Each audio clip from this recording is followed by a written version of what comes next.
Selamat malam, Ibu Bapak, Saudara-saudara yang terkasih di dalam Kristus. Kita kembali diperjumpakan di dalam persekutuan syafaat malam pada saat ini. Semua atau tidak sama sekali. Begitu judul cerita singkat sebagai bahan refleksi kita pada malam hari ini. Peristiwanya terjadi di stadion olahraga di kota Hyderabad, India. Ada pertandingan olahraga yang diselenggarakan di sana. Dalam cabang lari, 8 gadis kecil yang menjadi peserta lomba sudah bersiap di lintasan masing-masing. Bersiap menunggu aba-aba untuk mulai berlari. Bersedia, siap, dar! Dengan terdengarnya suara letusan pistol, 8 gadis kecil ini mulai berlari. Mereka berusaha keras berlari secepat yang mereka mampu. Namun pada sekitar 15 meter, salah satu gadis kecil itu terpeleset dan jatuh. Karena kesakitan, gadis kecil ini mulai menangis.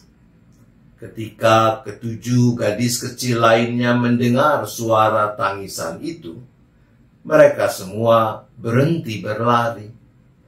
Mereka berdiri sebentar, saling berpandangan, lalu mereka semua berlari kembali ke tempat di mana gadis itu terjatuh. Salah satu dari antara mereka membungkuk dan mencium temannya yang terjatuh itu dengan lembut berkata, "Sekarang rasa sakitnya harusnya sudah berkurang." Ketujuh gadis kecil itu lalu mengangkat teman mereka yang terjatuh itu, menenangkannya. Lalu 2 dari mereka memegang gadis itu dengan hati-hati, dan mereka semua, ke-8 gadis kecil itu, berjalan bersama-sama mencapai garis finish. Panitia terkejut melihat kejadian ini. Tepuk tangan ribuan penonton membahana memenuhi isi stadion. Banyak orang yang terharu dan menangis melihat kejadian ini. Acara lomba ini, pertandingan olahraga ini, diselenggarakan oleh National Institute of Mental Health. Semua anak kecil yang berpartisipasi dalam acara ini adalah anak-anak yang berkebutuhan khusus. Ibu bapak saudara, di dalam surat Roma pasal 12 ayat 16 dipersaksikan begini. Hendaklah kamu sehati sepikir dalam hidupmu bersama. Janganlah kamu berpikiran congkak, tetapi arahkanlah dirimu kepada mereka yang rendah. Janganlah menganggap dirimu pandai. Apa yang dimaksudkan dengan sehati sepikir? Di dalam bahasa aslinya, ungkapan ini secara harfiah berarti mengarahkan pikiran pada hal yang sama.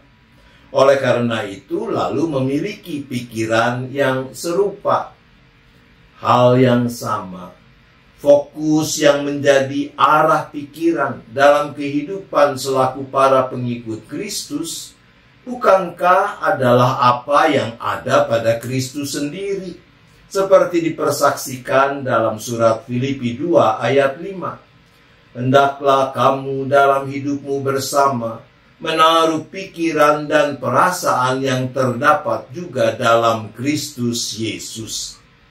Kita tahu pikiran apa, perasaan apa yang ada pada Kristus Yesus. Hati dan pikirannya dipenuhi kasih dan belas kasihan pada manusia, sehingga dia rela merendahkan diri, mengosongkan diri menjadi sama dengan manusia. Yesus Kristus begitu peduli pada kebutuhan manusia sehingga di dalam kerendahannya itu ia bersedia memberikan segala-galanya, bahkan nyawanya tidak ia sayangkan agar manusia selamat. Berdasarkan pemahaman tersebut, menurut saya, makna sehati sepikir dalam hidupmu bersama, seperti dicatat Roma 12 ayat 6 tadi, dimaknai dengan sangat indah dalam Alkitab terjemahan Complete Jewish Bible, CJB. Bunyinya begini: Be sensitive to each other's need. Don't think yourself better than others, but make humble people your friends. Don't be conceited. Pekalah pada kebutuhan satu sama lain. Ketika kita mau menumbuhkan pola hidup sehati sepikir, bukankah salah satu hal pokok yang perlu kita praktikan adalah mengasah kepekaan pada kebutuhan sesama kita, lalu berupaya memenuhinya dalam panduan terang kasih Kristus? Itulah yang dipraktikkan oleh ketujuh gadis kecil dalam cerita kita. Mereka tidak memperjuangkan kepentingan masing-masing. Mereka tidak dikuasai oleh kecongkakan untuk mengedepankan diri sendiri. Sebaliknya, dengan penuh kasih, mereka mempraktikkan kepekaan akan kebutuhan orang lain. Kepedulian yang mewujud nyata dalam tindakan konkret yang membuat hidup ini menjadi sangat indah. Maukah kita juga mempraktikannya? Tuhan menolong kita. Amin. Mari kita berdoa. Bapa di surga, ampunilah kami sekiranya di sana-sini kami gagal mempraktikkan kepekaan untuk peduli pada orang lain dan kebutuhan mereka. Tuhan, kasihanilah kami.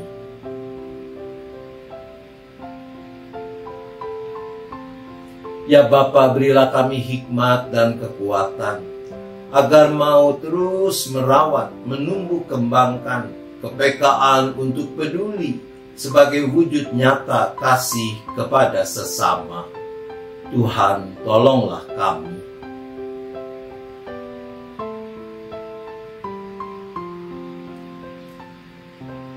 Dalam kerinduan seperti itulah saat ini kami kembali berdoa bagi saudara-saudara kami beserta keluarga dengan pergumulan-pergumulan yang mereka hadapi.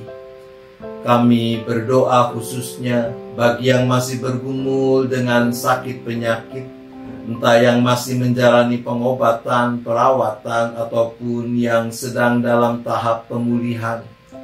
Kami berdoa bagi Bapak Bambang Kristanto, Bapak Hari Dwi Yoga, Ibu Suciwati, Bapak Andi Hamdono, Bapak Andris Theodorus, Bapak Hartono, Bapak Kunjung, Ibu Damayanti, Ibu Melipong, Ibu Suryati.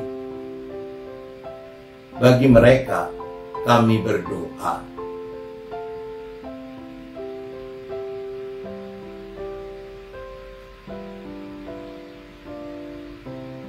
Juga kami berdoa bagi setiap kami dengan rupa-rupa pergumulan yang kami hadapi. Selain masalah kesehatan, mungkin ada yang punya beban karena masalah sumber penghidupan, pekerjaan, usaha, keluarga-keluarga yang sedang bergumul karena ketidakharmonisan dalam relasi antar anggota keluarga, pemuda-pemudi yang sedang gamang karena berbagai ketidakpastian di masa depan. Untuk semua itu kami berdoa.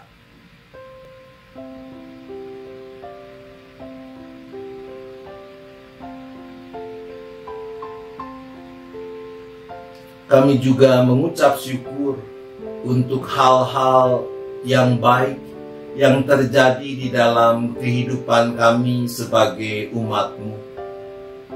Kami mengucap syukur dan memohonkan campur tangan Tuhan bagi rencana pernikahan yang akan dijalani oleh Saudara Aji, Heno, dan Ivana.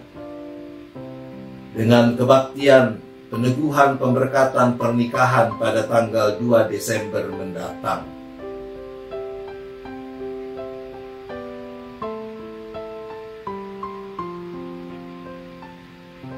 Kami berdoa untuk kegiatan-kegiatan dalam hidup persekutuan, pelayanan, dan kesaksian gerejamu di mana-mana tempat, termasuk Jemaat GKI Gading Indah. Khususnya kami berdoa bagi rangkaian kegiatan di dalam masa raya Natal yang segera kami masuki. Kami berdoa bagi proses pencalonan penatua tahun pelayanan 2024-2027. Untuk semua itu kami berdoa.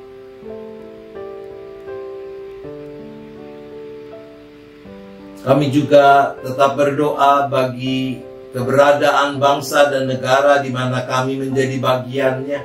Kiranya Tuhan, Engkau yang tetap turut campur tangan di dalam segala pergumulan untuk mewujudkan kehidupan bersama yang makin adil, makin benar, makin damai, makin sejahtera.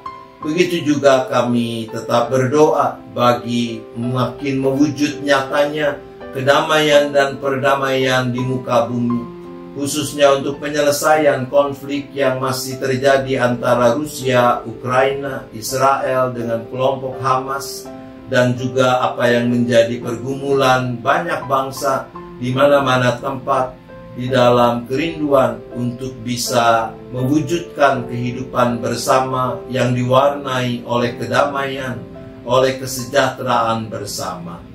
Ya Bapa, kalau sebentar kami akan beristirahat, maka kami juga kembali menyerahkan seluruh keberadaan kami ke dalam tangan kasih pemeliharaan-Mu. Terima kasih ya Bapa. Kami memohon semua ini hanya di dalam nama Tuhan Yesus Kristus. Amin. Selamat malam Ibu Bapak Saudara, selamat istirahat. Tuhan tetap beserta kita.